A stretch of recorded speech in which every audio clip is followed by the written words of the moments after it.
Humanity, Chapter 14, Part 2, Witchcraft. Witchcraft is another explanation that people in the many societies give for personal misfortune. There is no universally applicable distinction between sorcery and witchcraft, whereas sorcery usually involves the use of rites and spells to commit a foul deed. Anthropologists usually define witchcraft as the use of psychic power alone to cause harm to others. Sorcerers manipulate objects. Witches need only think malevolent thoughts to turn their anger, envy, or hatred into evil deeds.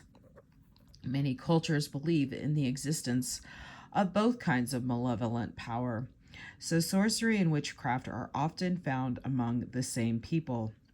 Like sorcery, accusations they've got it twice. Sorcery, accusations of witchcraft are likely to be patterned because people most often believe that both witches and sorcerers harm only people they dislike, hate, envy, or with whom they have conflict. Cultures vary in the various characteristics they attribute to witches and in how witches cause harm. The following examples illustrates the diversity.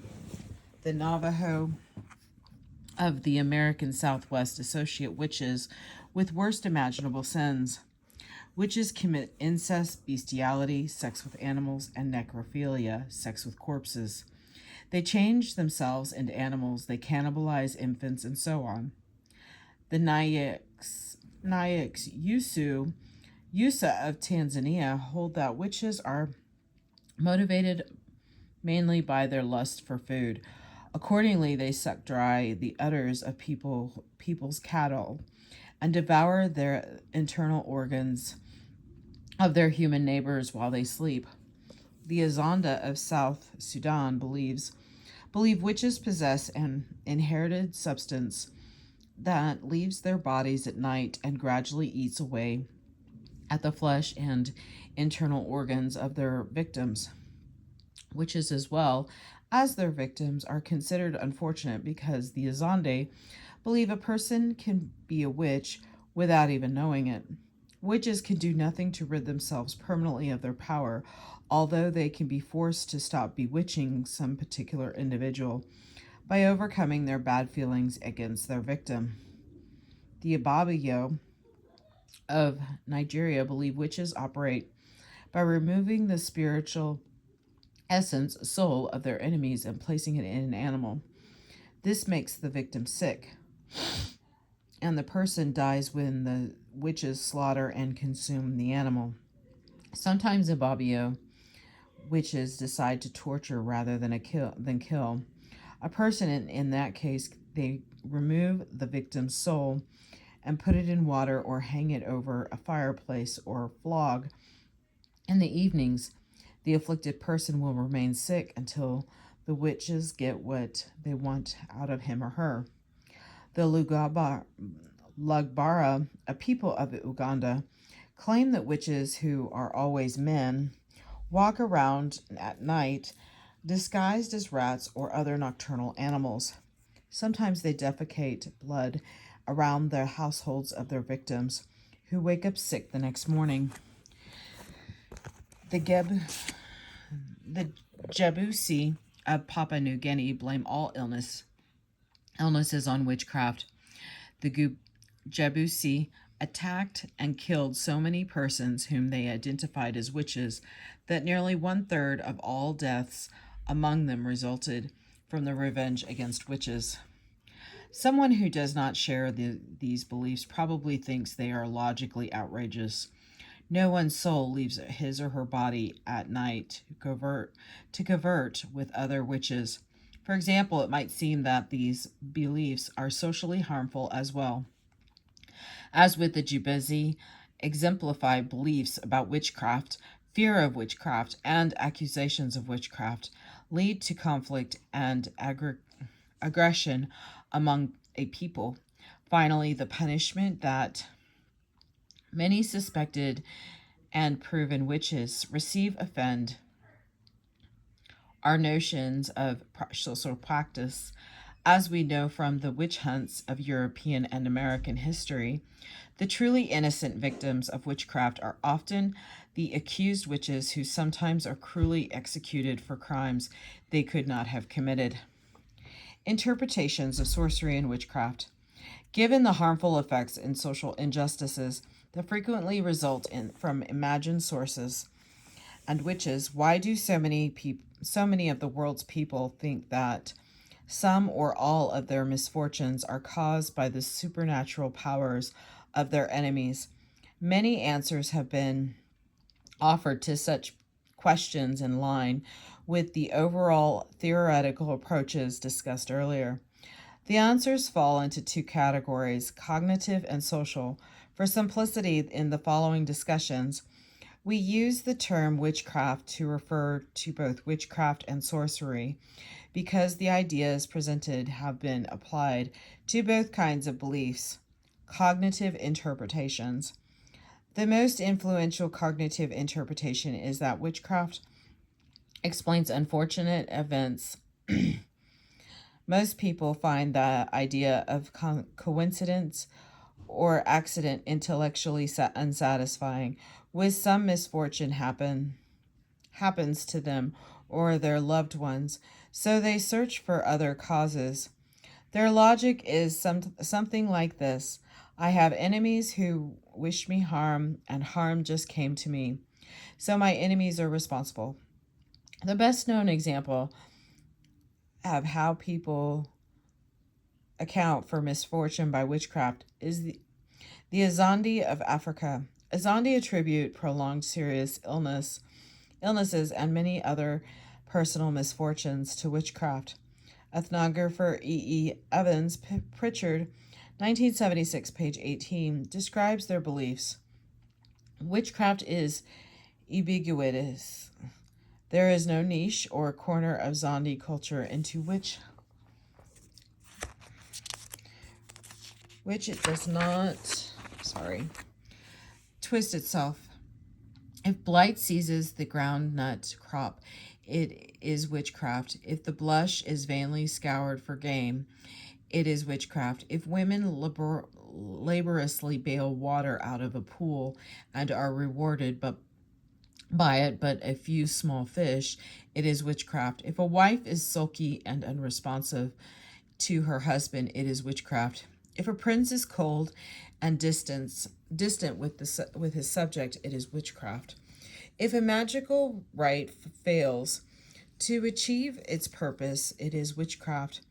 If, in fact, any failure or misfortune falls upon any one at any time, and in relation to any of the manifold activities of his life, it may be due to witchcraft.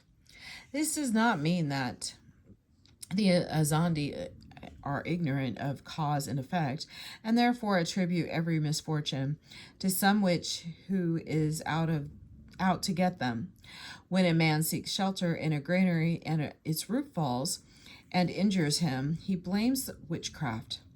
But Azandi know very well that granary roofs collapse because termites eat the wood that supports them.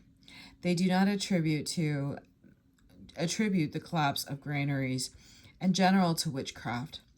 It is the collapse of this particular granary at this particular time with this particular person inside that is caused by witchcraft.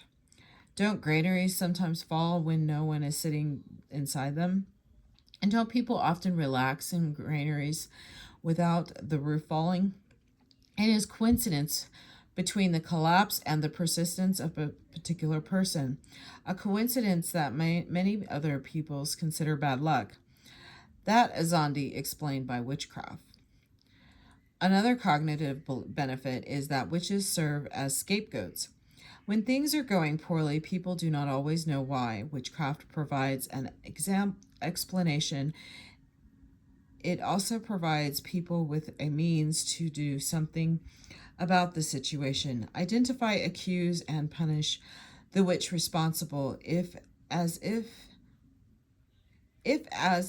is often the case. I'm sorry. Things still do not improve. There are always yet to be identified witches. People can blame many of their troubles on witches, evil enemies conspiring against them, rather than on their personal inadequacies, bad luck, or wider economic or social conditions in their societies. The pattern of blaming particular individuals and groups for one's problems occurs in modern nations as well, although few of their other citizens believe in witchcraft. Social interpretations. One social interpretation, is that witchcraft reinforces the norms and values that help individuals live harmoniously with one another. Every culture has notions of how individuals ideally ought to act toward others, which is typically are the antithesis of these cultural ideals. They act like animals or actually change themselves into animals. They mate with relatives. They often put you on a false front, pretending to be your friend by day while you eat your liver by night. They have no respect for age or authority. They are in league with the forces of evil. In the Judeo-Christian tradition, witches made compacts with the devil, agreeing to be his servant in return for worldly pleasures. All the most despicable personal characteristics of people are wrapped up in the personality of witches, whom everyone is supposed to hate. So witches symbolize all that is undesirable, wicked, and hateful. Just as one should despise witches, so should one hate all that they stand for. In short, by providing a hated symbol of the abnormal and the antisocial, the witch strengthens cultural conceptions of normality, approved social behavior.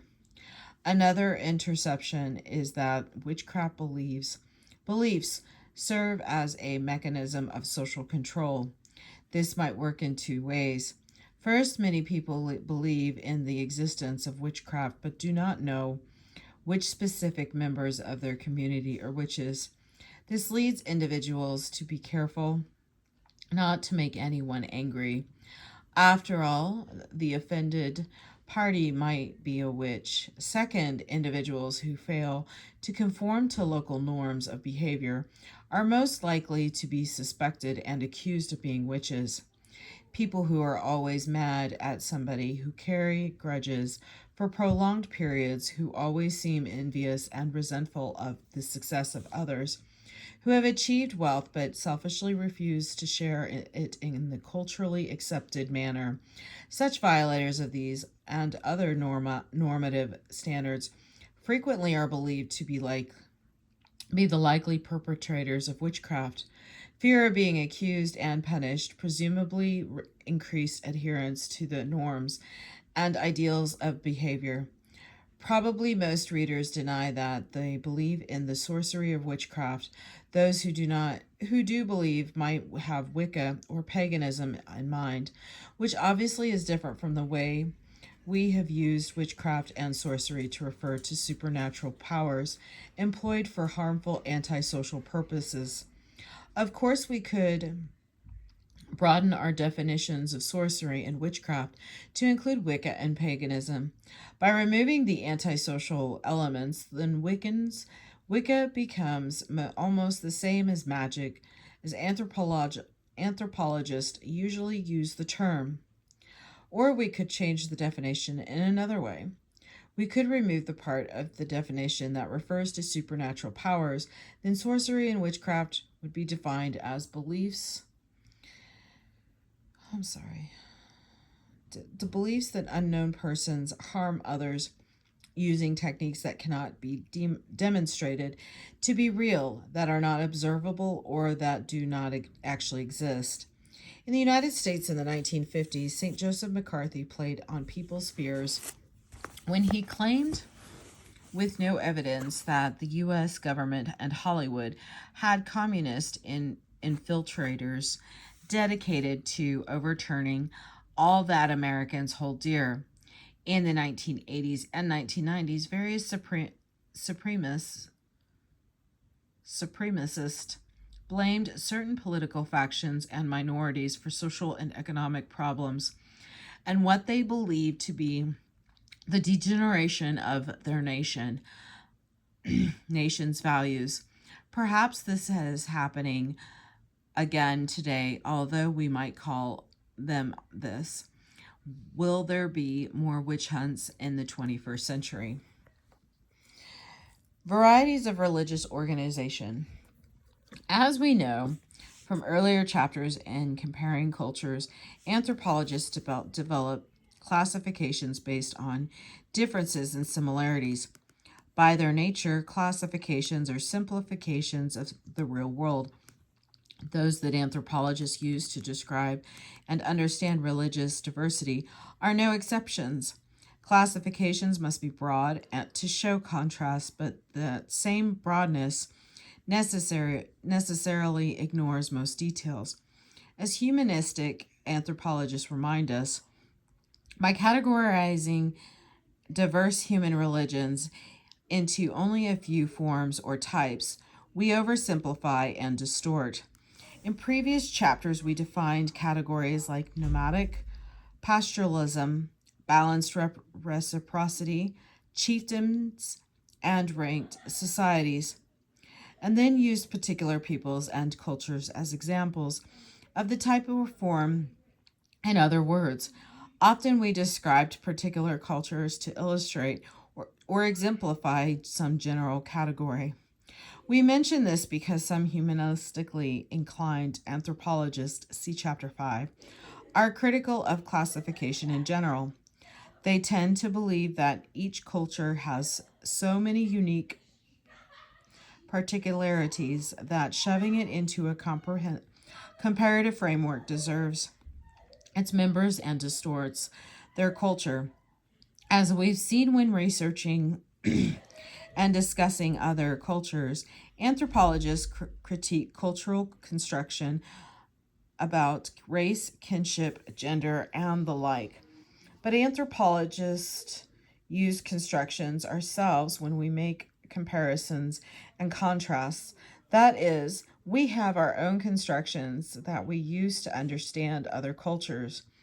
On what basis then do comparative anthropologists construct their classifications of other cultures? Humanistic scholars tend to think the basis is not objective, not based on the reality of actual peoples and cultures, but constructed in the middle of certain mostly scientifically inclined anthropologists. The issue is especially notable for religion and worldview because it is so easy to judge the beliefs, myths, and rituals of others in a negative way. At one extreme, agnostics and atheists may think all things religious are superstitious, and that beliefs about ancestral spirits and gods and witches should be eliminated by what they consider education. At the other extreme, in considering the religions of others, devout believers of certain faiths may view them as the work of Satan leading people astray with pagan rituals, heathenish beliefs, idolatry, and the like. With such objections in mind, developing contrast between forms of religion can provide a general picture of religious diversity among humanity. A classification also allows an understanding of the cultural context of religious beliefs and practices. To avoid misunderstandings, it is important to be aware that there are many differences between religions and worldviews we place in the same category. Long ago, Anthony Wallace proposed an influential classification of religions. Wallace originally used the word cult, a term that called to mind exotic and usually short-lived sets of beliefs and practices. To avoid the negative connotations of cult, here we use the term religious organization. Organization emphasized emphasizes the social groups and relationships that coordinate activities to control or worship specific supernatural powers for various purposes. It does not mean the entire religion of a people.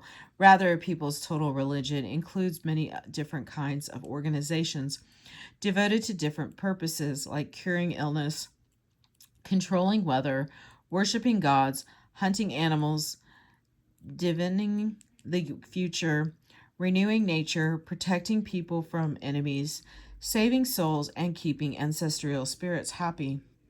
Wallace originally distinguished four types of religious organization. Individualistic organization: each individual has a personal relationship with one or more supernatural powers who serve as the person's guardians and protectors. The aid of the powers is solicited when needed for personal goals. Shamanistic organization: some shamans have relationships with supernatural powers that ordinary people lack. They use these sorry.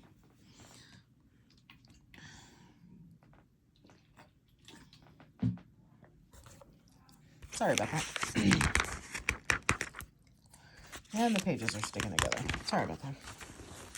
They use these powers primarily for socially valuable purposes to help, especially cure others in need.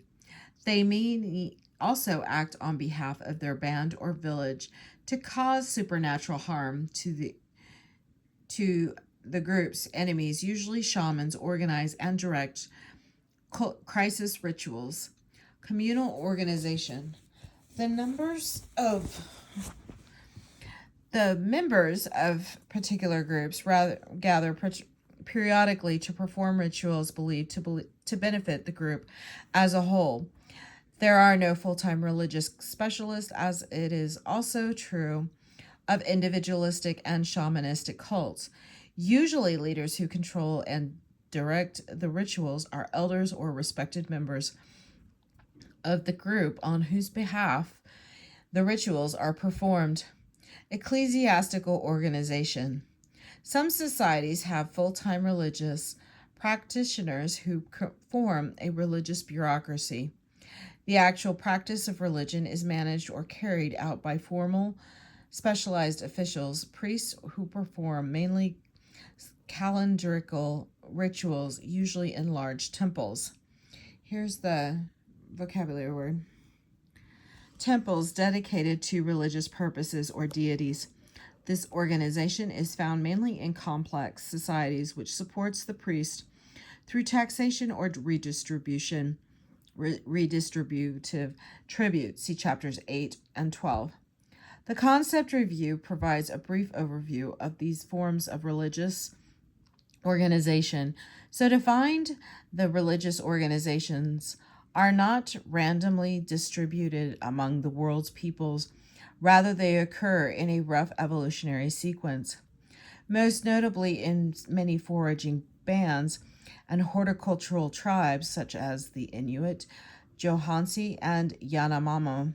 Shamanistic rituals are common, whereas ecclesiastical rituals occur mainly in stratified chiefdoms and states.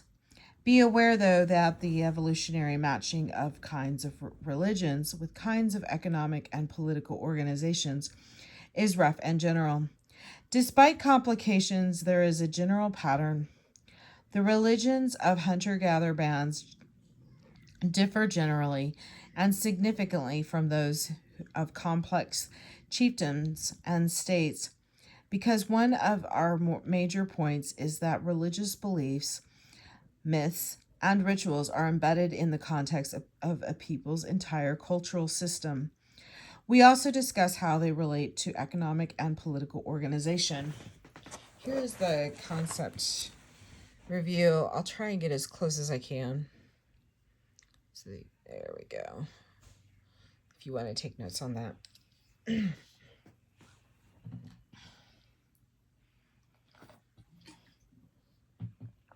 Sorry. Individualistic organizations. The defining characteristic of individualistic religious organizations is that individuals intentionally seek out particular spirits or other supernatural powers to protect and help them. As their name suggests, they emphasize private, even secret interactions between individual persons and supernatural powers. The vision quest is the best known example for vision quests are widespread among Native American peoples, but are especially important for Great Plains tribes. To Plains people, the world is charged with spiritual energy and power, which exist in inanimate objects such as rocks or mountains and earth and sky, as well as in living animals and plants. Humans require the aid of supernatural powers and beings in many activities in hunting, warfare, and times of sickness or other troubles. Spiritual power most often comes to individuals in visions. Visions play an important role in religious life because through them people achieve the personal contact with the supernatural that is essential for success in many of life's endeavors. Occasionally, spiritual powers make contact with individuals for no apparent reason, coming to them as they sleep or even as they are walking or riding alone. More often, humans, especially young men, seek out these powers through an active search or quest, whose purpose is to acquire a vision. There are places that supernatural powers are believed to frequent, like certain hills, mountains, or bluffs. A young man goes to such a location alone. There he smokes and fasts, appealing to a power to take pity on him. Among one Native American people, the Crow, sometimes a man, will amputate part of a finger or cut his body to arouse pity. The vision commonly appears on the fourth day because force is a sacred number. The way the power manifests itself varies. Sometimes the man hears the spirit speak to him. Sometimes the spirit comes in the form of a dreamlike story.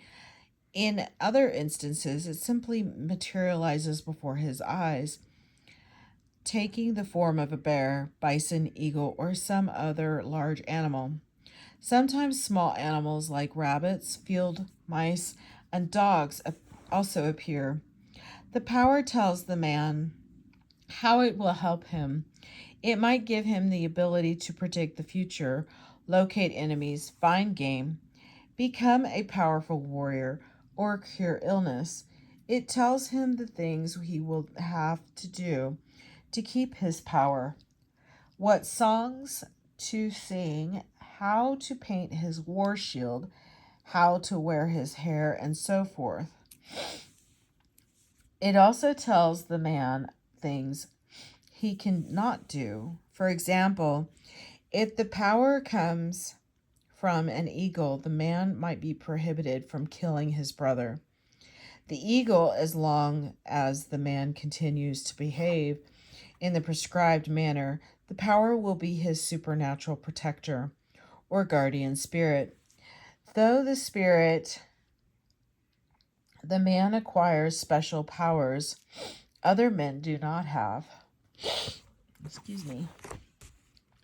There is no known culture in which individualistic organizations make up their entire religion, even among the Native Americans of the Great Plains, among whom the vision quest is unusually developed. Shamanistic and communal organizations also exist. Shamanistic organizations. A shaman is a person publicly recognized as having a special relationship to supernatural powers, which he or she frequently uses to cure sickness.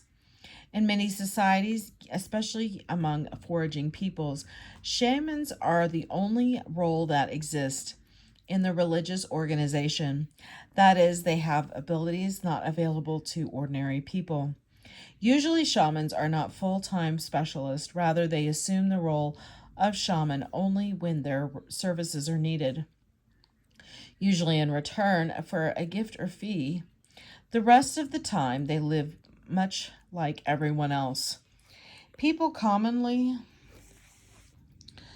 believe shamans possess several qualities. They have access to the power of spiritual beings, which anthropologists usually call spirit helpers. The effectiveness of shamans to cure or to cause harm comes from their ability to contact their spirit helpers. Shamans commonly communicate with spirit helpers by achieving an altered state of consciousness, referred to as a trance. They reach trance in various ways through the intake of drugs, ritual chanting, or participation in percussion or rhythmic music.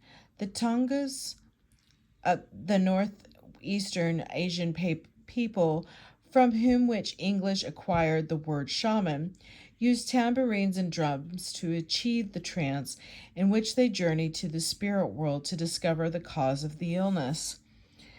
Peoples who practice shamanism interpret trance as a sign that some spirit, usually one of the shaman's spirit helpers, has physically entered the shaman's body. The spirit takes over, possesses the shaman's body, and speaks to the assembled audience through his or her mouth. When possessed, the shaman becomes a medium or mouthpiece for the spirits. Shamans may lose control over their actions, and their voices may change quality because a spirit is speaking through them. Here is a vocabulary word. People culturally, I'm sorry.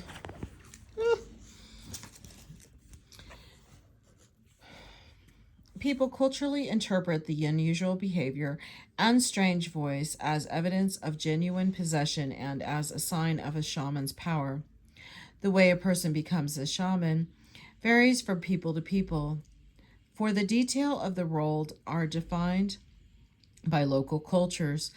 Many scholars argue that shamans are individuals who are unusual in some way.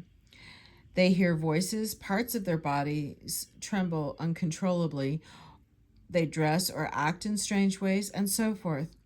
Members of their community interpret their difference as a sign that they have been chosen by a spirit to become a healer. However, just as often, shamans are people who act like everyone else when not in the role of the shaman. Johansi healers use dance and percussive hand clapping to achieve the trance state that makes them powerful and able to diagnose and cure illness. When not in the role of the healer, however, they are indistinguishable from other people. Usually, people with shamanistic religious organizations believe shamans have knowledge and powers that others lack.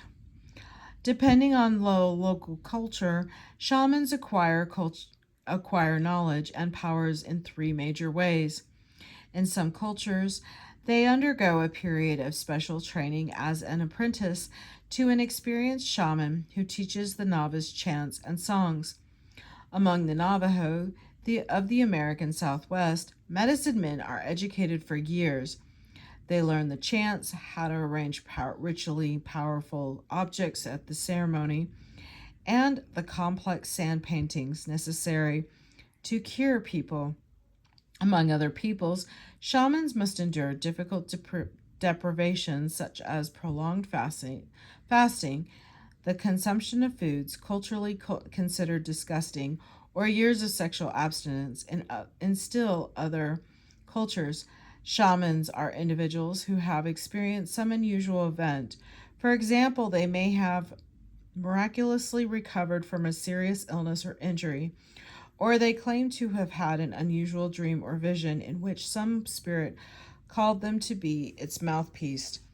In some cultures, shamans, the healing experts, work alone during the cultural cures, although many other people sorry, I got pens that have fallen. Sorry about that, guys. Okay. Although many other people may be physically present, sometimes shamans have helpers in the curing tasks. Among the Navajo shamans, called singers, have assistants who fetch objects, help construct elaborate sand paintings, supply food and drink for all night cures, and perform other duties. Navajo singers truly need the help of assistants. In old times, some of the curing ceremonials lasted 9 nights. Some people say that shamanism is the world's oldest profession, by which they mean that among the simplest peoples, the shaman is the only person who had special abilities. Perhaps this is true, but shamanism also can be complexly organized. Among the Zuni, who now live in a reservation in western New Mexico, 12 special groups of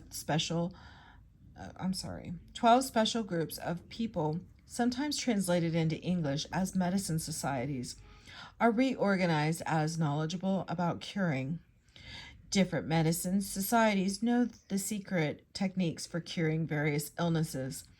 If a Zuni becomes ill with the specific symptoms, he or she goes to the appropriate society to be healed. Once healed, the person has learned the secrets of the society and so is usually then initiated into it. Also, South Korea is as modernized as any nation, yet some Koreans still rely only on female healers to help solve family and marital problems using rituals called kut. I'm going to go ahead and pause here so I can get this adjusted. I will be right back, but this will be the end of part 2. Thank you.